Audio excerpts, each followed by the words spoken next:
Let's ask you the questions.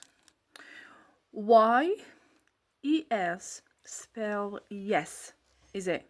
Yeah. So what does EYES spell? Eyes. How that's eyes? Because if you was to spell I, it would be E Y E. If you were supposed to spell eyes, it would be EYES. What about yes? If we took away one of the E's from eyes and put the S, if we put the Y first, then the E, take away one E and put the